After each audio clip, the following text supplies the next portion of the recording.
When you leave home and you leave your comfort zone, we know you grow because you realize very quickly, I don't have the support system. I have to do things on my own. Once someone can understand you properly, you quickly get the feedback of what they're trying to do. What challenges did you come across? Which one hit you the hardest? Assimilation becomes the biggest challenge because it's now a survival thing. If you can assimilate, you'll most likely perish. Do you think one has to leave home to fully mature? To become who you want to become, you have to distance yourself from your family. Just be confident, be audible, and say what you're saying. Don't rush. No one is truly independent anyway, because we live in a world where we have to depend on other people for everything. Hello and welcome back to the show. Today we'll be talking about something a very important topic actually, and it's, most people think of it, but we usually don't talk about it. So we're going to be talking about why leaving home away from family actually helps your development, helps your growth in life and in general. So today, there's this conception. It's not really something that people talk about much, but to an extent, there's this saying that says, when you're in your comfort zone, you really don't grow much. And to leave your comfort zone, that inconvenience kind of urges you to want to do better, at least make ends meet or live a regular, healthy life and stuff like that. So before we go into all the necessary factors, surrounding it, when did you first realize that? When did it first hit you that, wow, I'm all on my own now? I need to do this. I need to do that. Like that mental, the mental started when it hit you that, wow, I need to do things on my own now. When did you realize that? When I landed in the U.S., that's when it hits you. And you're right. When we leave home, and we've all experienced this, right? We're all immigrants, right? And when you leave home, you leave your comfort zone. You leave the life that you've established over a period of time. And then you move to another location. It doesn't have to be a country, but then you're pretty much on your own. You have to then figure out who you are as a person, first and foremost, right? And you have to figure out how to be, even as an adult, sometimes you have to reinvent yourself, right? And then it's like, okay, I have to figure out how the system works, how things work in this area, job, bills, and things like that. So you find yourself, and I don't think it takes long for most people, because you realize very quickly, I don't have the support system. I have to do things on my own. And oftentimes it's when, bills come and then you realize, yeah, it's real. The struggle is real. Yeah, so for me, it was pretty much shortly after I moved to the U.S., I realized I needed to do certain things. I don't have my siblings that I've always had around me, the friends I grew up with, went to college with, they're all gone. So when you land in a new country, for me, and you're looking around and you realize it's so different from back home, it hits you. For me, it was almost right away, outside of, the jet lag period, but it was pretty much right away. Yeah. Yeah. So I agree with you. And I think for everyone, it's gonna be different, because when you say living home, it depends on what you mean or what someone is gonna interpret that to be. Because living home can be, some people will think, it's like, the first time you left home to go and live by yourself without the help of your parents or under your parents' roof. You understand? And some can be, like I personally, to your question, where it hit me because I went to a boarding school. Yes, that's where it hit me. That's why I said everybody's experience is going to be different for how they, will answer your question. So where it hit me was when I went to boarding school. I went to a boarding school, it was a mixed school, and about it. And so the only time my dad took me to school was the first year in high school. So we call it secondary school in Nigeria. And so that was the first time when he dropped me off at school and he had to leave me because this is a different state, you understand? I was living in Lagos and I was going to school in Kwara State. So learning, all the states you have to go through before you get there. It's just really away from your comfort zone, is away from your family. And your parents cannot just come see you. Anytime there's a set time, it's called a visiting day.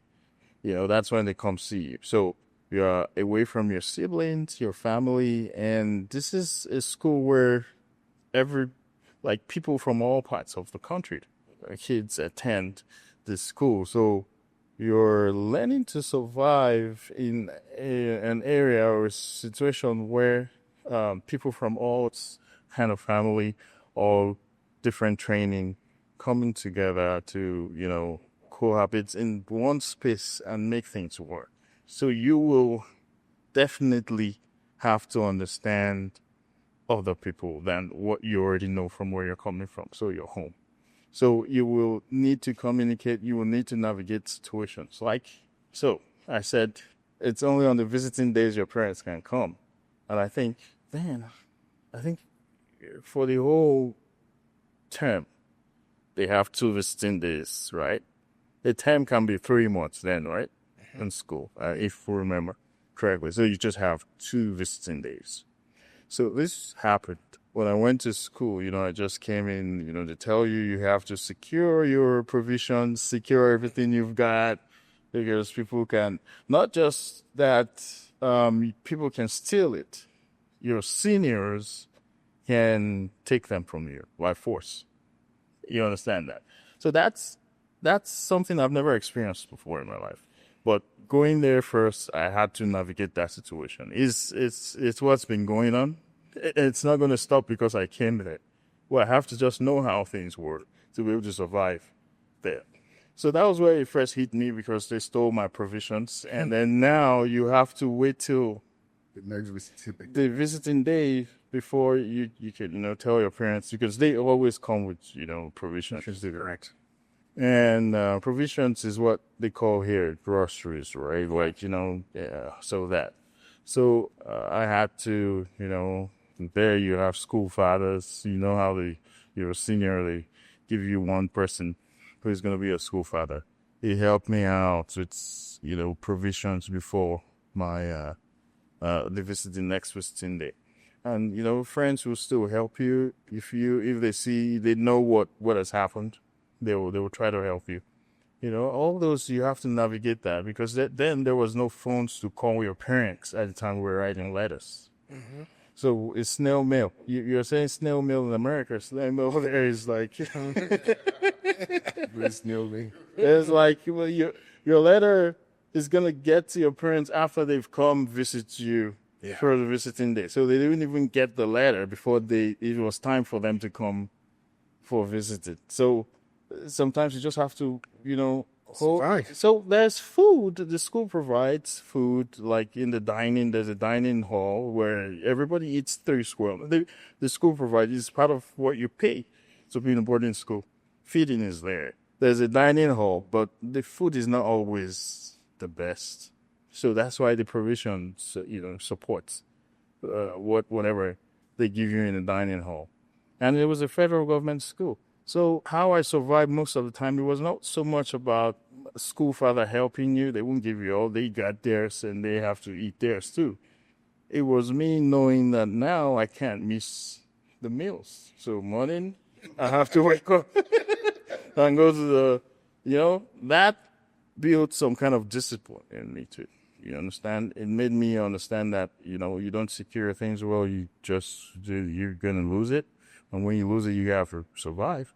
You have to look for a way to survive. So that is my personal example. So I think that was where it hit me first. That's your question. Yeah. So And before you ask your next question, No, and I just I was gonna say my word. yeah, I just wanted to clarify that when we say, moving away from family, because here in America you see people moving down the street right. from their parents. That's not really moving That's away. not, no. Not when you can run back to your parents' No. house for meals. Just immediately, no. No, we're talking about For a where there's stretch of actually time, there's a distance where it's not. You can't just get into your car and drive every by, day. yeah. So that's what I'm just trying to clarify that, because people Right. are like, well, I moved away from my family, but I'm like, your next block over, that's not moving. No, like that's that. Well, I beg to disagree slightly with that Logic. logic, because moving away from family, it's the distance plays a fact. There is a factor, but it does. But when we are in this context, the question I was asking basically was like moving away, like not having to rely on you not having that support structure around. Correct. Both mentally, physically, Yeah. and financially. All You ramifications. understand? Yeah. So for me, when it hits me was when I got into college. So sorry. What was the counter? Is it because that he No, said I- like that- going that to the next distance. block? No, the distance was what I was Okay, well, yeah, because there's no distance in the opinion. What The example I gave, there's no distance like there. when we like talk going to the about next this, one, just going to leave. like we want because it doesn't hit you that hard when you're still no. close, Very, When very you can close, still yes. run over to your because parents' you house. said that too in your own explanation. So yeah, that's what he was trying to say. Okay, yeah. That's what he was trying to say. Yeah. So yeah. Okay, I thought you were No. Okay, No. okay, I'll stop. So yeah. It hit me when I went to college. So I'd say it's not so much the emphasis on the proximity for me. It was so much the discipline, the discipline aspect of it, the disciplinary aspect of it. Because I was now in college, I had nobody looking over my shoulders.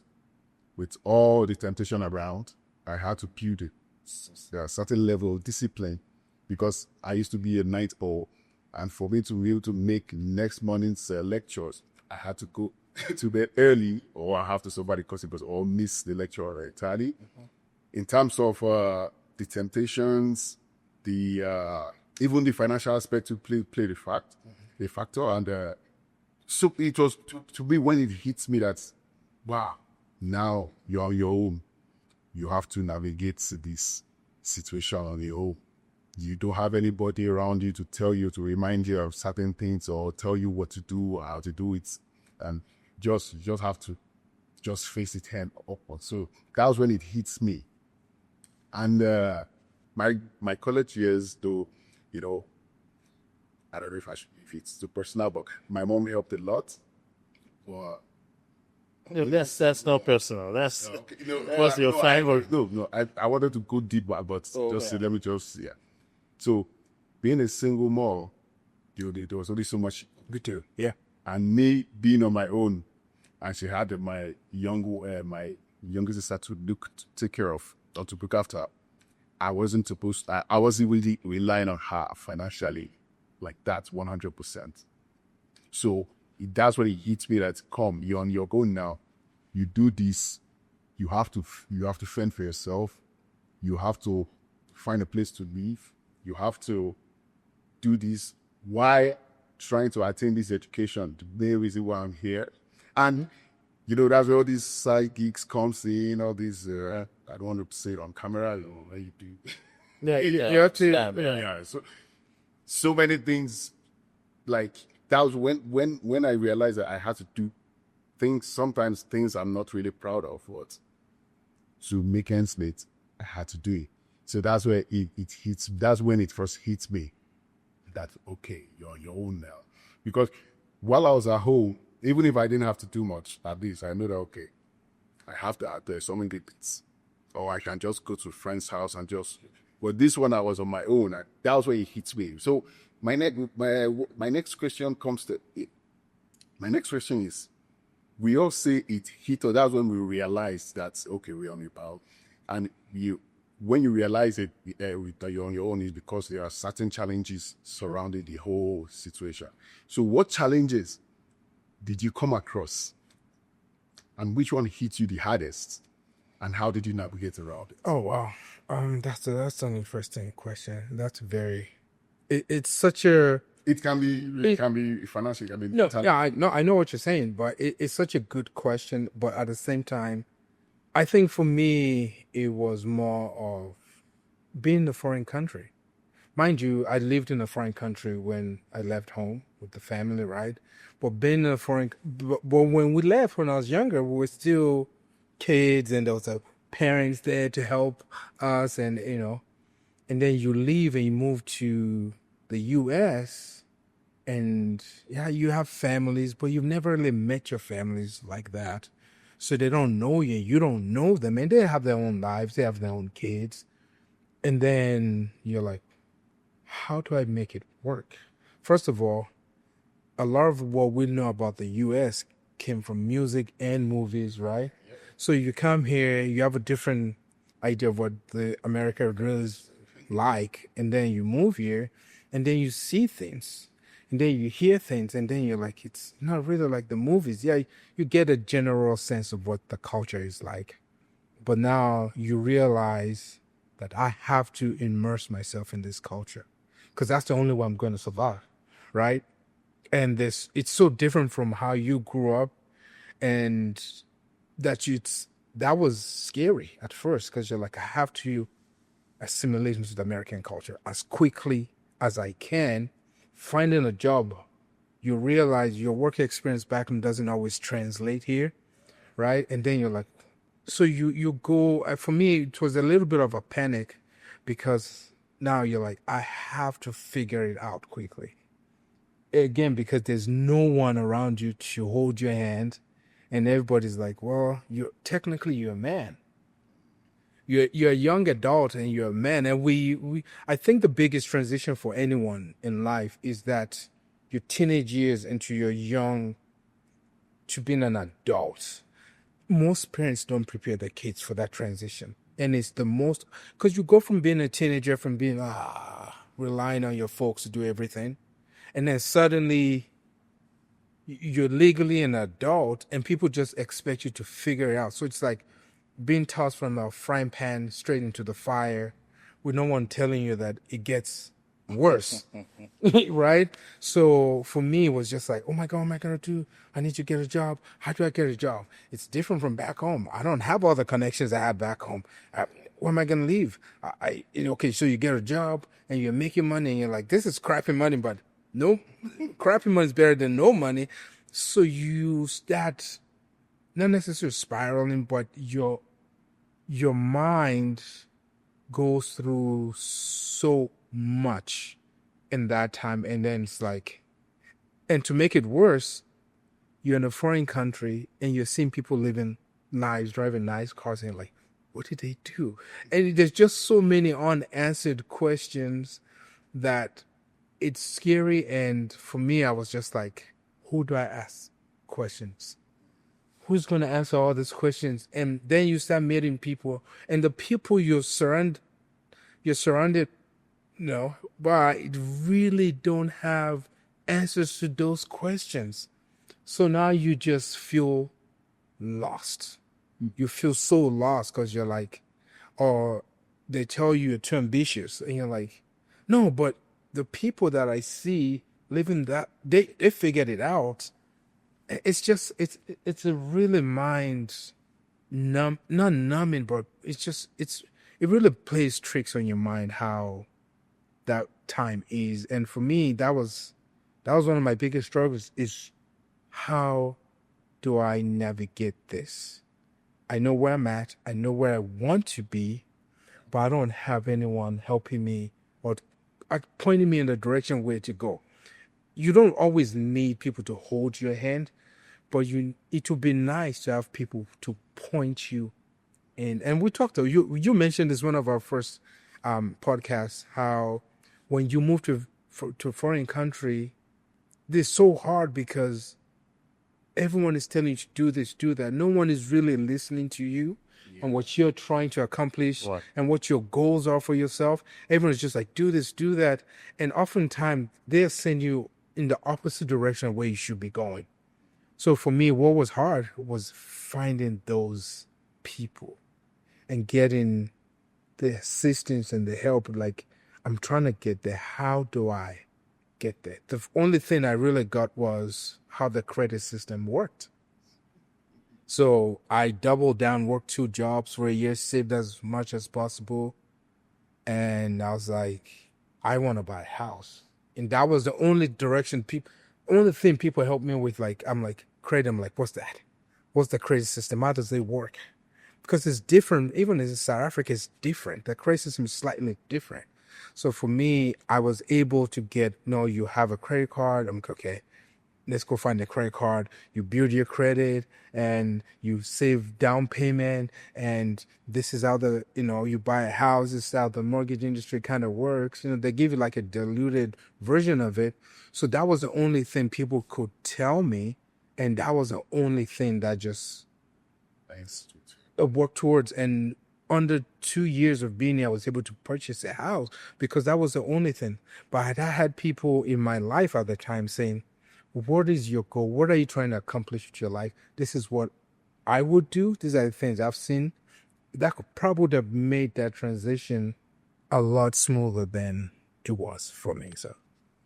So personally I'm still going to bring it back to the first time, your question, your second question is, okay, we're saying, oh, that was when when it hit.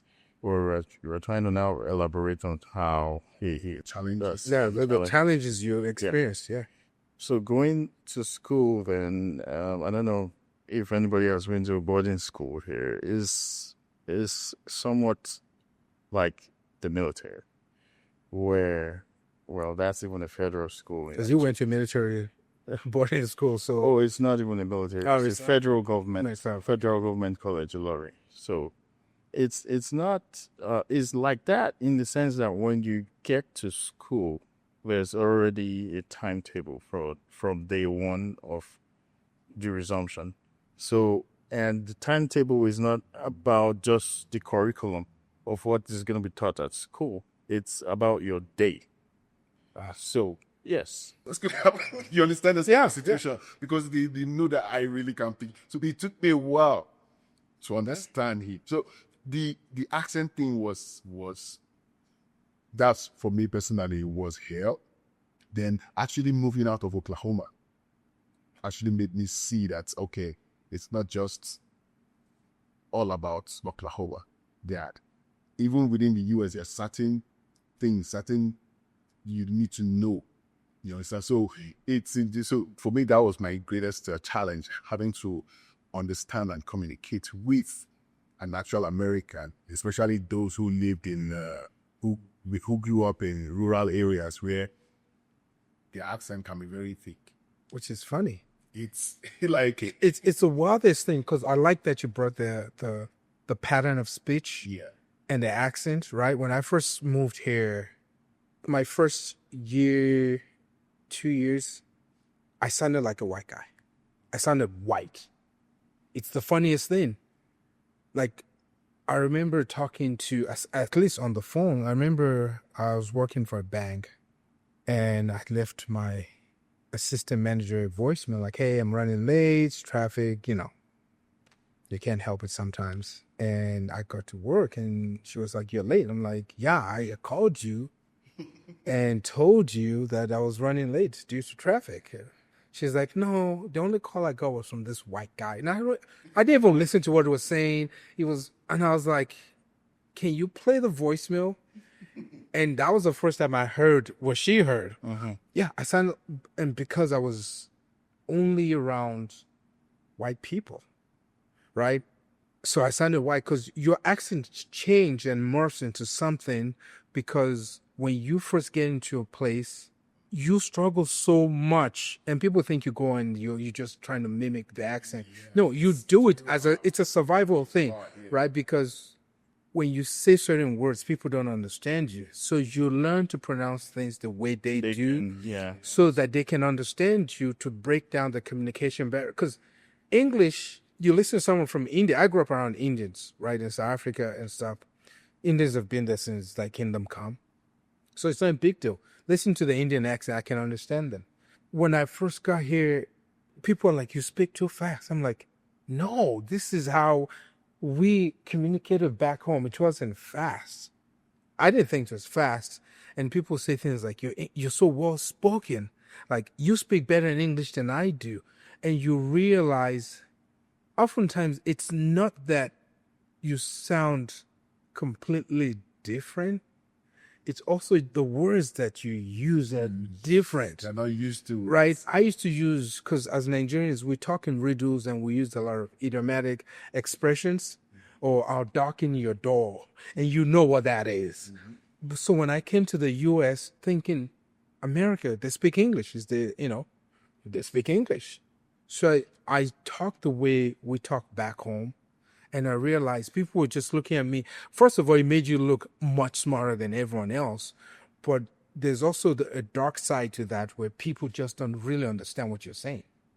And then you're like, but I'm speaking English. They're like, yeah, but we don't understand what's coming out of your mouth. And then you realize, so I had to stop using idiomatic expressions. I don't, darken someone's door or strike the metal while it's hard. They have theirs. It's not like they don't have theirs. But you realize they're so different, because we were colonized by the British. So you say things because, and then then I was like, imagine the people that actually spoke the Queen's English. Well, that would sound like, right? So I get what you're saying, where assimilation becomes the biggest challenge, because it's now a survival thing. If you can assimilate, you will most likely perish. So, and people don't think about that. When I talk to people that, grew up in the States, born here, grew up here, or moved there when they were really young, they don't understand why assimilation is such a big deal. Because it's your survival. Your life literally depends on your ability to adapt quickly and fuse into the system and learn. Because again, America has so much laws than any other country. Like, you could be breaking law. You break laws without even thinking about it. Because it's like, no, this is just people gathering, but, you have done this wrong. And you don't know until things are going wrong, right? You find out when, when cops and the law is involved. So I like the fact that you brought that up, that assimilation is hard. Yes, and I agree too as well. So you were talking about communication. Like, I like the fact that you used the example of a recruiter. I was just going to go back to that, because that's one very essential thing, especially in terms of changing locations you need to survive. That's what we're talking about here. So you need a job to survive and pay your bills and take care of yourself. So from my own experience, I'm going to add to what you've just said. Communication. We're all unique in our own rights, in our ways, every way, regardless of race. As humans, we're all different. And communication to everyone is not the same thing. Communication can vary from, it's not the same for everybody. Yeah. But we get from the same degree. Right. Right. Because I'm looking at it from a human perspective. That's why I said leave race and everything. So if we're even talking to people that are disabled, or some impairments, you have to communicate to them differently. So it's not the same for everybody. So one thing that's helped me in that aspect, once someone can understand you properly, you quickly get the feedback of what they're trying to, as to, yes, either they're receptive or they're not receptive of whatever you're trying to communicate to them. It's very easy. To me, I think coming to America, and because I had almost the same experience as you. I know someone I told you speak like a white person. When I came to America, the person who I came to, uh, thanks to him too, very well. But he told me, "Do you know how you speak? Don't tell anybody that you came just from Nigeria. Tell them you are coming from the UK." You know, Yes, because we have a British Yeah. colonized back, so we have a British. because he could not even speak as clear as I speak. So, and people will like ask him, "That's your cousin." That's what we call us. So, that's your cousin. You say, "Where Why does it sound like that? yeah, is he coming from?" So he just ran. He came home after work and told me, "Man, don't tell anybody. You don't even look like you're coming from Nigeria." He said, "And you speak so clear that the only thing that's helped me is that you just have to be audible and very, very Now see it. yes, Yeah. legible." So, like you used that example. You said, when you go somewhere and you're pronouncing something and say they can't understand you, you now have to learn how to pronounce it the way they can understand. Yes. So you said you have to pronounce it the way they pronounce it so that they can They can understand what you're understand. saying. Correct. So most times when we try to do that, sometimes that's where it holds people back. They sound weird. It doesn't sound. It doesn't flow. I know we've had one episode in the past where we were talking about this, where you had an experience where a black person. I was going to give that. Yes, a black person from here. Yeah. You were trying to communicate with a person, and the person was just so rude and told you, "Man, you're in America, you speak English." Speaking this, And you were speaking English, and that's ridiculous. Patience. People will sound different. That's not. I mean, people from the same But household. yes, just try. I would just say to anyone out there who is, who has that, fear of like, "Oh, I'm gonna sound somehow they're not gonna understand." Just be confident, be audible, and say what you're trying to say. People who are patient, they will want to listen and hear what you're saying. There are some people are not the same. There's people who are going to be impatient. Why I like the fact that you said a recruiter, I think their standards should be something different from what it is right now. Because if you're gonna hire for someone based off of just because he can speak speak in a way that you understand. only you, that's not It's not going to be working with you directly in most cases. that's very myopic. That's very myopic because you are trying to hire talent Yeah. for a job that's supposed to be done properly. You're missing You miss you're missing everything, and you're focusing on that's the highest level of myopia. You are just tunnel vision on because it has to be American English. No, there's all sorts of we know the Queen's English. Yeah, and people, That's the accents are based on accent. speaking English with your, native tongue. Hey, let's not deviate too much from the topic at hand. And so so I would say to people out there, just be very, very audible and say what you're saying. Don't rush, because when you rush someone, even when you're speaking, Sounds multiple. yes, so even if an Englishman is speaking from England and an American speaks here, if they rush their words, you can't pick it, you can't hear it. So that's how for everybody. You have an accent, take your time to speak. You'll be heard. You understand? And to the recruiters, they, like I said, their standards should change because they miss out a lot. And communication is not just the spoken English. Not justice. Yeah. Yeah, it's not just the spoken English. So you can't understand the person or understand if this person can do the work just by wanting to hear English the way you want to hear or language the way you want to hear it. So it doesn't work that way. So you said something about having to grow up real fast depending on when home. So that brings me to this question: is independence,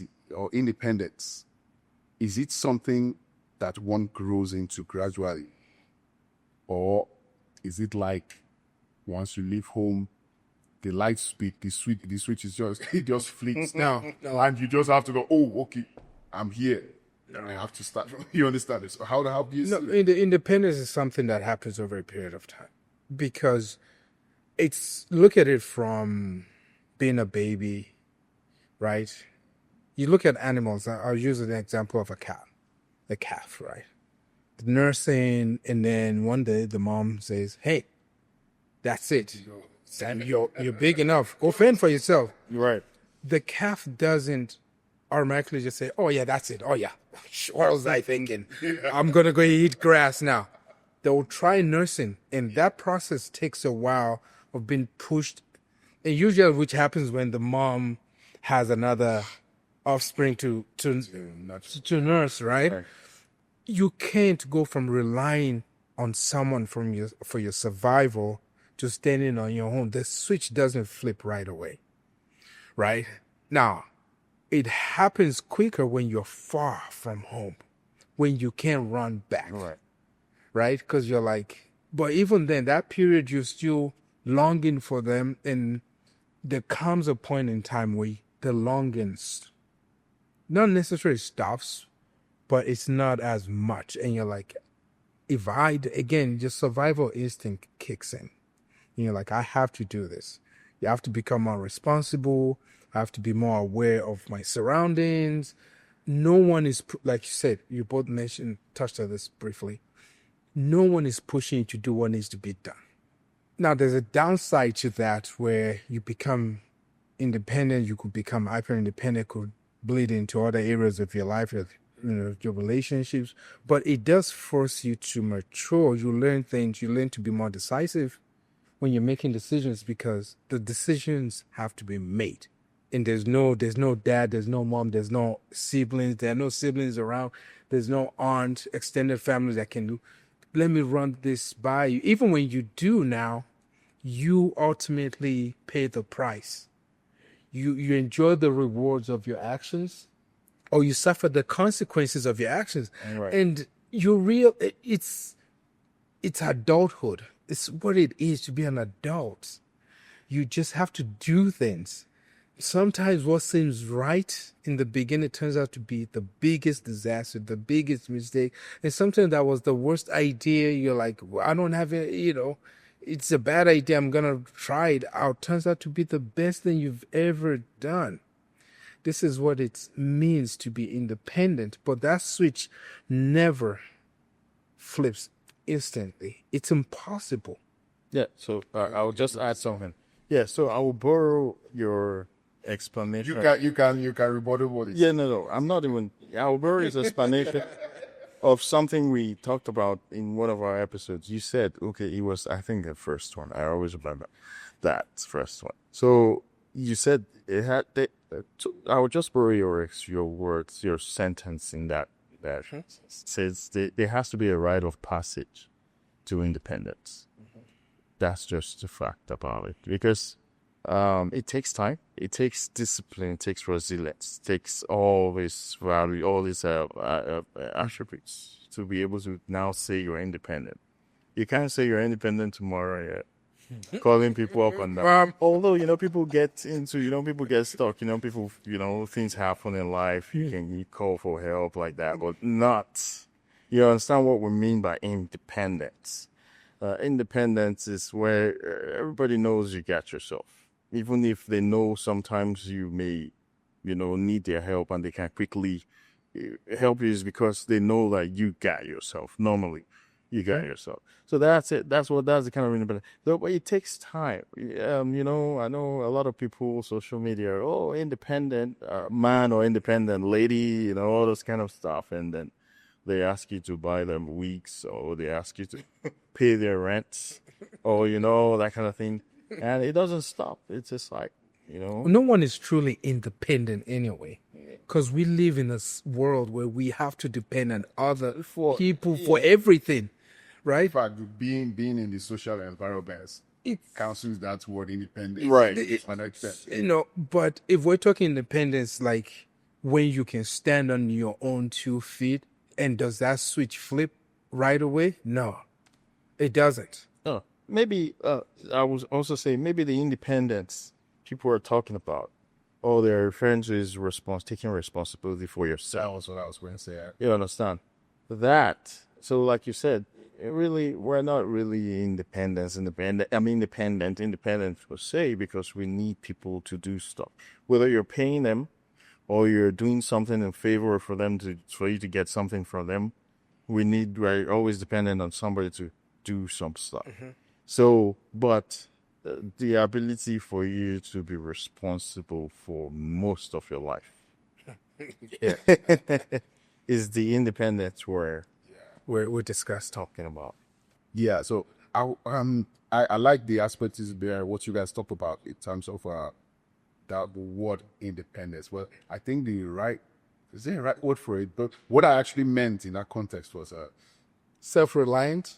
yeah, being self-reliant if you are just thrown to the wolves. So you understand? yeah, like how does the individual, do they just, oh, I'm on my own? That it flips. You understand that switch has flipped, and okay, I have to do this to be able to make ends meet. Or does the person now say, oh, see how this person Well, lives let me ask you. gradually? Let me throw that question back to you, right? Because I already know the answer, but I'm gonna throw it back to you because you are involved in the answer. When you first came here, were you just like, oh yeah, I'm in America, yeah, Everything just no. What happened You have to when you first came? Was everything just like no? something has to happen. Like, You you have to dependent on experience people. yeah. Now the duration of the time you are dependent on others can be, the longer you are dependent on others, it could be more damaging to your growth, right? To your growth, yeah. But you are not the switch doesn't, because that's your question. Does the switch just come on? No, it can't. Gradually. Again, yeah. it cannot, because you've been dependent since you were a baby, and humans are more dependent than any other animal that I'm aware of. We just rely on our parents. I mean, and then you turn 18, and then they tell you one day, oh, you're a man now, you're a woman now, you're all grown up. You're like, no, I still need you. So humans, as opposed to other animals that I'm aware of, we're so reliant and we're so dependent on people for so long that it's hard for us to win off that nursing stuff that help you always Let get me from your really parents. quote the password when we were born. The password was cry. Once you cry, they want to make you feel better. So when the child now learns that's the code, cry, CRY, you get anything you want.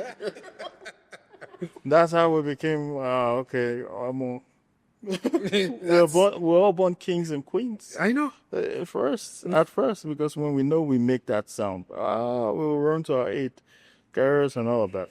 Yeah, so I like that. So is this? Do you have another question or? I have like 3 more questions. Okay. But if you don't have any, No, I'm not in anything. I'm just. so this one, let's try and touch on it briefly. It's Okay. It might get a little personal.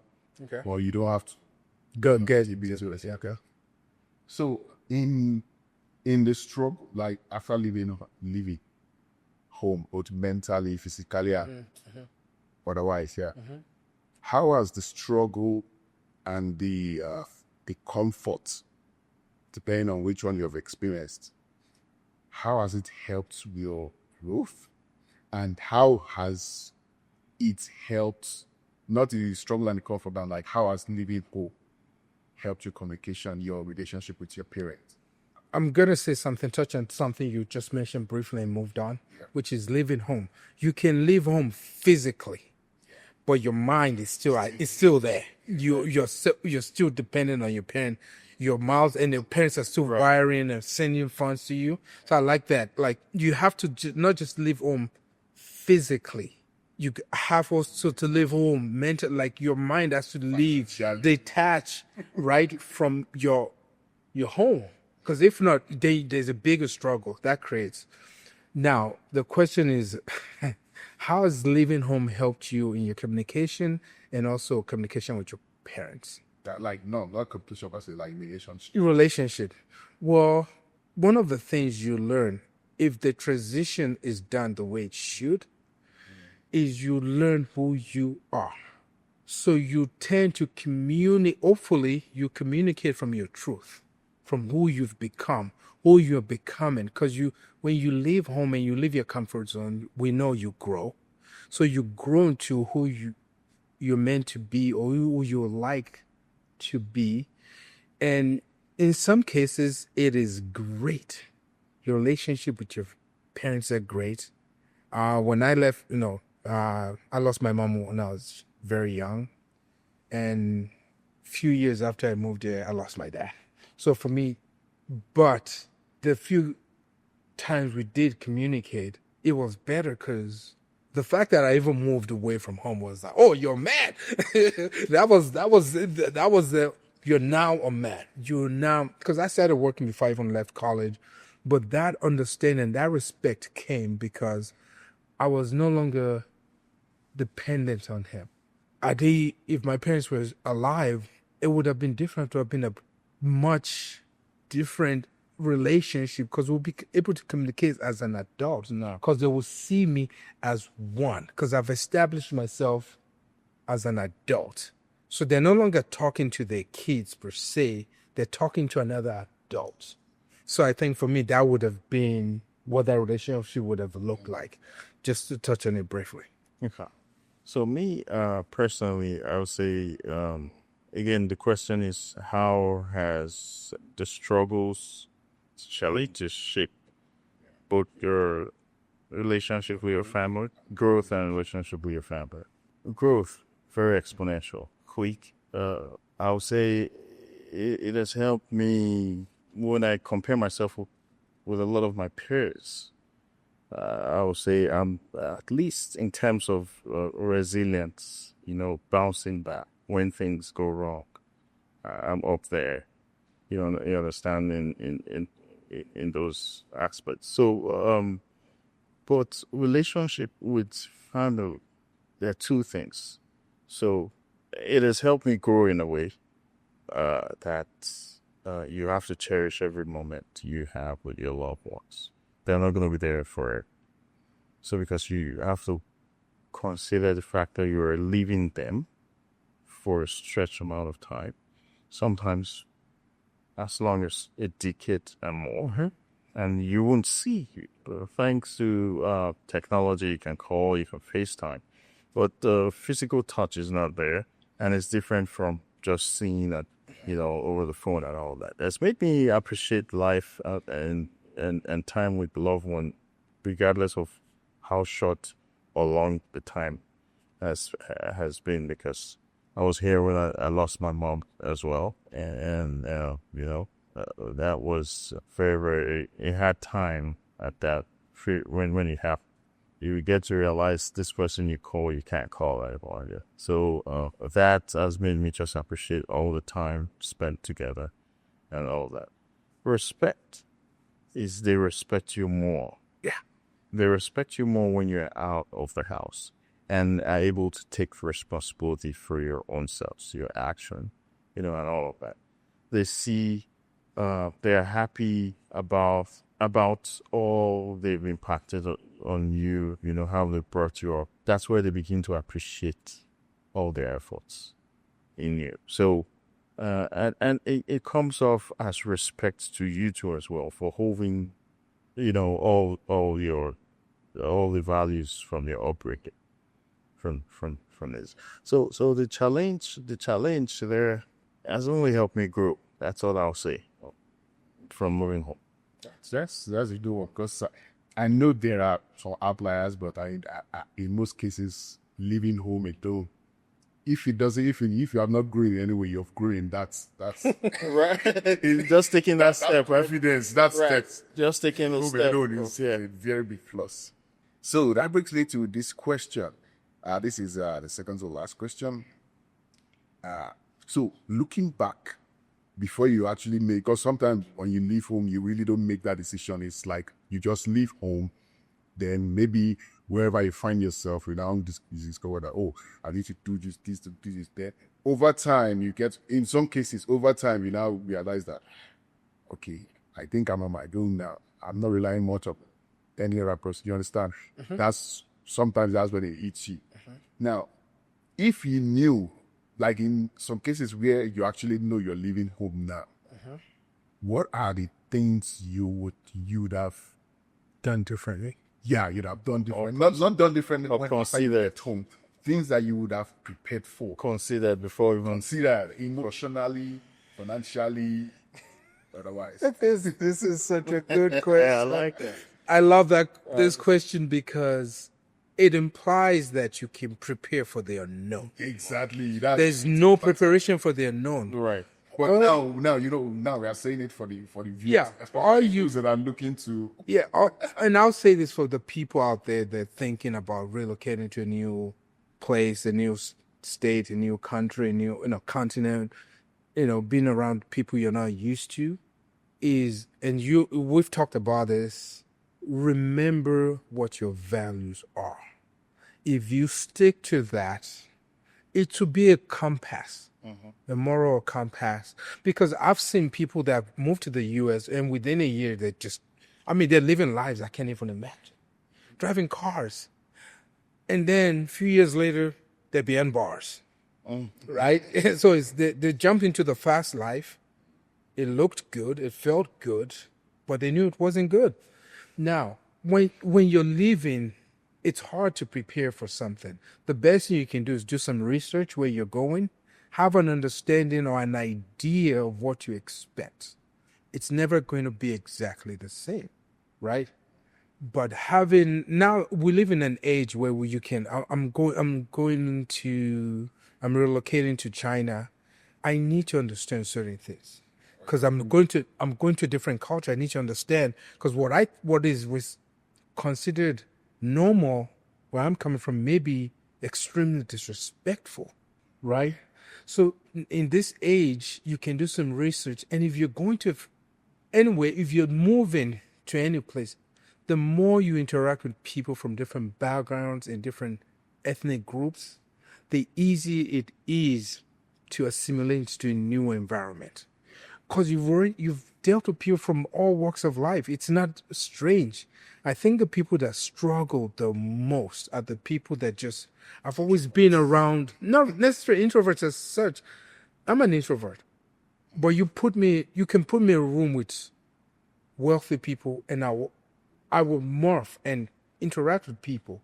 Now, how long I'm willing to interact and how exhausted I feel after those interactions, those are completely different things. And that's what makes you an introvert. Really, it's when you do something, you're exhausted from mingling with people. If you interact with people from all walks of life, no matter what you run into, it's a bit easier. You can easily adapt. And that's what I would do differently. If I'm someone thinking about moving, is just research a little bit. If it's a different culture, especially when it's a different culture, understand the culture just a little bit. So you're not going there and sticking your foot in your mouth right off the bat, because that creates it has a ripple effect. Is learn that, or just interact with people from all walks of life that don't look like you, don't sound like you, don't share the same values like you. The more you do that, the easier it is, I think. So personally, I'm going to answer from my own personal experience. So for what I know now, what I'll consider if I have to do it again and leave home, I would say, let me refer to my upbringing. When I was going to school, right from just when I was born, all I knew my dad did was business, and it was into interior decoration. And so I know we had some fight about what I was going to say and what I'm going to say now in the past, because every time you don't have to say it. well, it's not something really bad. I know it's not. I hope he watches it. Yeah. It's not something bad. Every time I had, when school is on break, yes, right from when I got into high school, even before then, every time school was on break, I already had an activity that he wanted me to do for all of my break time. So I didn't even have that time to go and play with friends and say, "Oh, I'm coming to your house. Hey, boy, I'm coming to your house." You know, that kind of thing. No. So I'm telling you now. I know I'm gonna have to say that I don't care about saying it. This just see, there were times in my life where there were things he was telling me to go do, the activities he would set down for me for like each break from school. That sometimes I'll be like, what am I doing here? Like, why am I doing it? But it was just building me up to not have that idle mind that they say is The breeding ground for right. foolish things. So, like, you give me a piece of land. I was born in the city, like Lagos. If you give me a piece of land, I can farm. I can till the soil. I can mix the manure, like with the soil, prep a ridge. I can plant. Well, I know when to water and all, because there was a time when I was on break. For a long time, my dad told me to go meet a farmer to learn how to do all this stuff. So then most times it was his business. I would have to go there. How he taught me how to, even sell stuff, even, do invoices, make invoices and do all of that. He had people, accountants, who were doing those for him, but he wanted me to be hands-on and know what was going on in the business. So all those times I had, not when most of my friends after school were having fun, some kind of fun, I was learning something. So back to what we're discussing. If, from what I know now, no human being is useless, because I can't compare myself with my experience with any other person's experience. No human being is useless. When they say, "Oh, that person is useless," I think they just say it because it's just a word the wellness use or it's Well, yeah. But no human. When I mean, because before people, when people want to take the leap of faith in leaving home, is like, I don't even know what I'm gonna do. I don't know what am I gonna do? What can I do? So I believe there's no human being that can do something. You understand? So Yeah, I agree. everybody can do something. Yeah, it just depends on where the interest lies. Right. And how you want to lie to yourself that you will give yourself excuses that, oh, I don't even know anything, or I'm not educated. Well, you're comparing. How am I going to survive? Comparison is a thief of joy. Right. It's when you compare yourself to the people around you that you start feeling Yeah. inadequate, or you feel like you're better than everyone else. So now what I know before I leave home, I know that there's something I can do. I know there's something I can do. We know deep down, we know there's something we can do. There's nobody or else you don't have your legs there. Even the amputated, they paint with their mouth. They discover many things they can do. So everybody can do something. Let's stop that. No, except you're bedridden. Even when you're bedridden, you can still breathe. Or give advice. Right, you can. No, it's true. So it's true. So everybody can do something. Look for what you can do, and go. Stay in your lane. Yes, start from there, right? First, at least start from there, and do something outside, and find your purpose. Like, gather up all the skills. It's gonna help. It's gonna help in the end. So the skill you have, hone in on it, or acquire more if you can. And leave, because you will keep giving that excuse because you're in your comfort zone. You will never leave. So that's what I will do now. What can I do? I will go deep in my brain, myself, and ask myself the truth. What can I do? Yes, you can do something. You're not dead. But sometimes even when you say, because like, even when you have that ambition, that's, this way, when you now get there, you might find yourself in a different situation where that mindset changes, not for the worse, but maybe for the better, or to match whatever is for that particular new environment. But what are we doing when we do that? We're getting data, right? Live data from reality that we can use in shaping our plans as we go. So we're always gonna get. I think it is only gonna make you better. I'm telling you the truth. It's only going to, because we're going to learn our lessons, whether in our deathbed or, as we go experiencing this journey of life. We're going to always learn, regardless. Even if you want to lay down bedridden, when nothing is wrong with you, just to lie to yourself, you will learn some. You will learn. At the end, we don't know the time, but you will. And I think some of the things you're saying and what you said, there's this perception and there's this belief that you need. And I've been around people that knew what they wanted to do with their lives at a very young age, but for most people, it doesn't work that way. Right. So the concept and the idea that you need to have your life mapped out Right.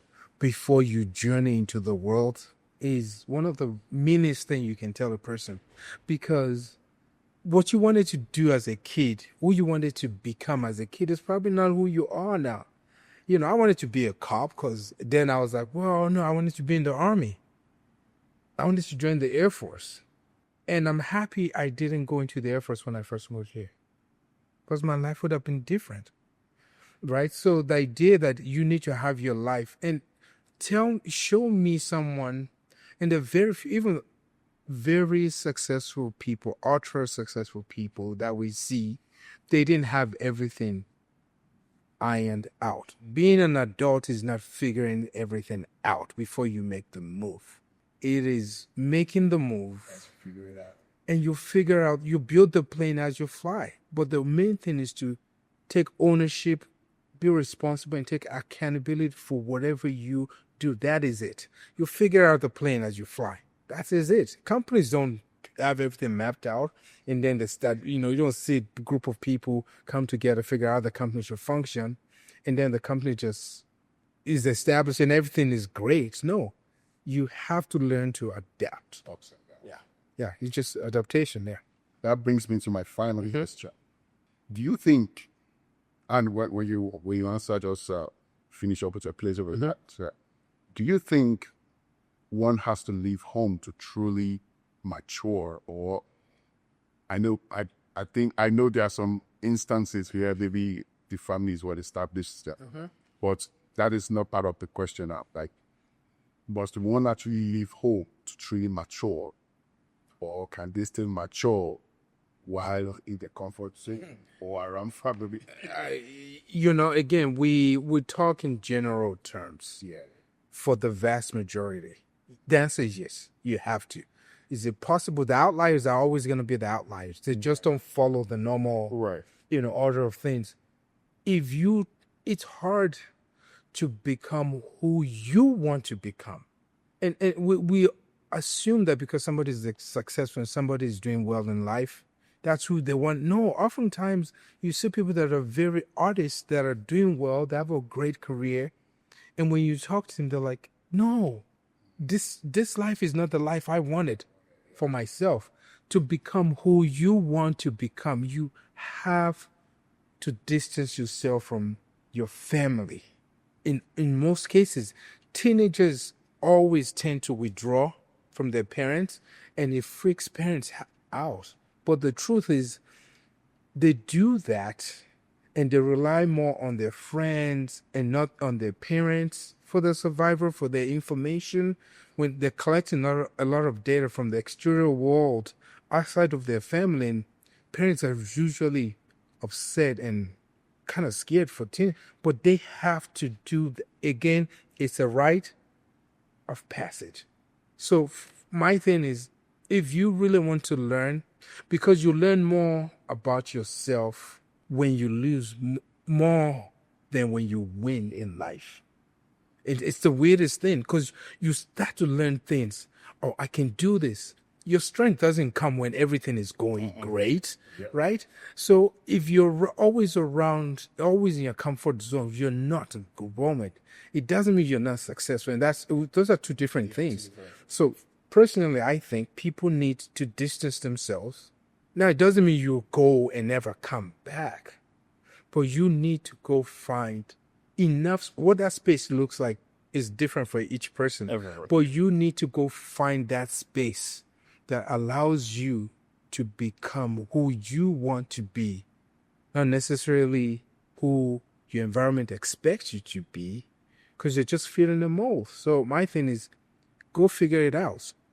And oftentimes you'll realize that distance is required from your comfort zone, which is your family, friends, and wherever that may be. But I think so. I really do believe that 100%. Yes, and I agree too. You know how they say, what's that saying? That you can't say you know how it feels until you experience it. Mhm. So, that I don't think it's possible for someone to mature, because maturity, it has to do with a lot, and your potential is one of it. So how do you live up to your potential when you're not faced with challenges, when people are not there to pull you out? So there's no way on this earth I can think or imagine that you're going to grow or live up to your potential under your parent or under anybody who is sheltering you in place for that long. No, yeah, it may not necessarily, but like in terms of, let's say, your family now, they're well off there. They operate this big company, they're well known and all that. Now, you being an individual in that family, do you think you can grow personally while under that umbrella? Not maybe you work in the family business, you're making your money, but in terms of you just Personal growth. yeah, personal growth, like just remove yourself and see, like, So do you have to live in the family's home to no. I mean, you have your own. Let's say you're living in the estates. okay, Okay. Or you have your own everything, but in terms of personal growth, maybe mentally, maybe yes. finances. Finance is not a problem now. Do you understand? Okay. Being established is not a problem, but your personal growth. I So think let's distance. say, yeah. So yeah, the distance already helps you out, because if you're not having to live in, so if you are talking about estate can be big. So people will have estates. Yeah. If we want to start calling names, No. their estates are very big, and it can even be some of their estates can be in different countries. You understand? So if that's the case, yes, because you are not even there, and you are even working to bring. So if you're what I understand you saying is if you're part of a FBO, family business office, so your own family owned business, yes, as long as you are not still under daddy's roof and it's not still providing your meal, you're out of there, but for you to even be in the business, it already shows that you are somewhat responsible. You're making you're producing, or you're adding to the success of a business. So yes, I agree with that. Yeah. So, but what I'm saying is, what I thought you were saying is, so Like civil under your parents. yeah, parent, or even if it's not your parent, your aunt or your brother or your sister, wherever the person that's the Yeah. It's what we talked about. Like, it's the distance. You have to distance yourself from your comfort zone. right What that distance looks like, some people, they need to be far. away, They need to be so far from their family that, right. it's like they're on the other side of the world. Or that distance can still be seen in this aspect. Like Not it even may still be within the vicinity, but maybe your own path to success in terms of business. Maybe you have your own kind of establishment separate from the family. Yeah.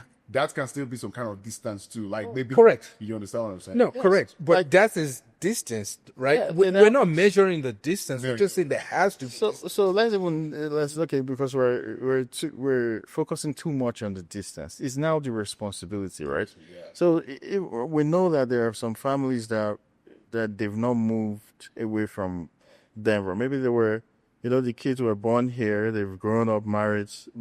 They married to someone who is also from here, but they weren't, like I said, this is Westminster, maybe they're in Boulder now, but they're living their lives and being responsible for themselves and being good members of society where they are.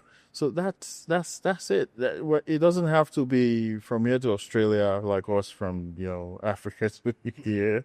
Uh, the responsibility of you taking care of yourself away from us, who are your parents, is what we're talking about, or whoever is you are on there, like people who live with their brothers, people who live with their aunts, different kind of relationships like that. And so my final remark is going to be that I'm not trying to go spiritual, and I also I'm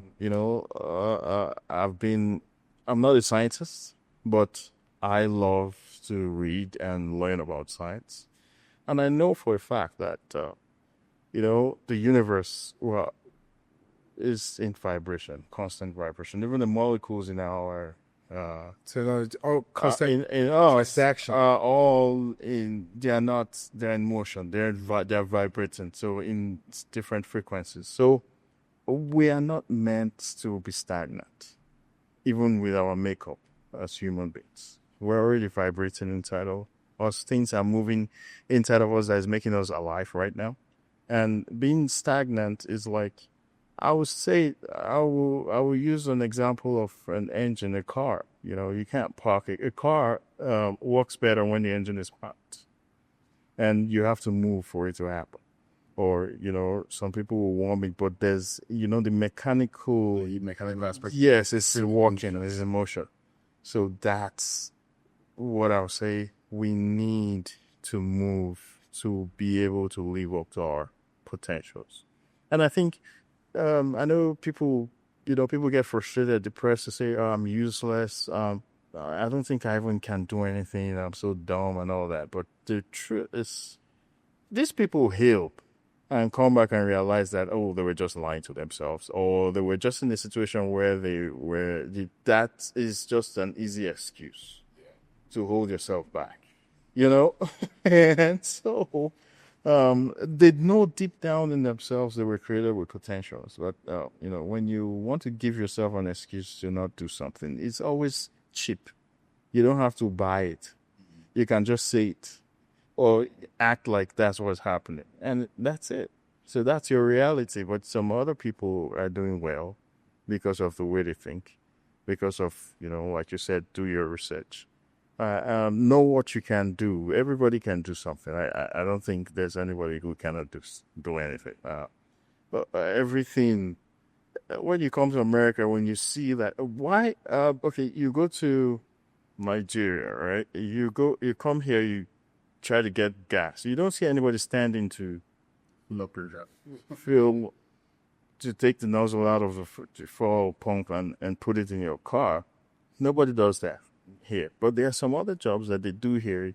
If you're coming from there, you'll be like, what?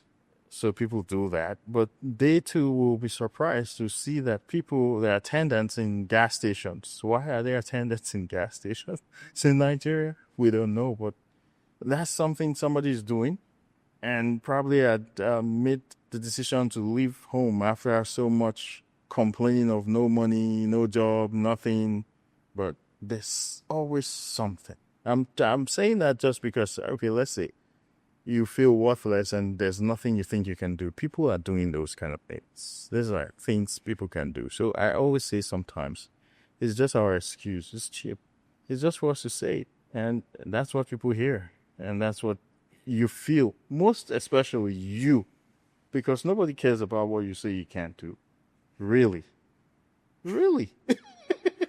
Dude, that's the truth. Nobody cares about the world. Because everybody's facing their own. Everybody has to deal with all we're talking about. Every human being has to deal with it.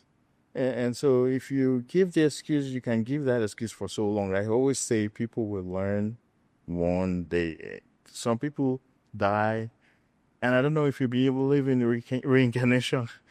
They come and continue and course correct. But again, some people will either on their deathbed learn, or they will learn along the line in this experience, life experience. Well, you heard it all from the horse's mouth. In a nutshell, being within your comfort zone can really limit your growth. or some cases, no growth at all. So try stepping out, take that leap of faith, see what the outside world has to offer you. And with that, we end it here. Catch you again next week. Peace out.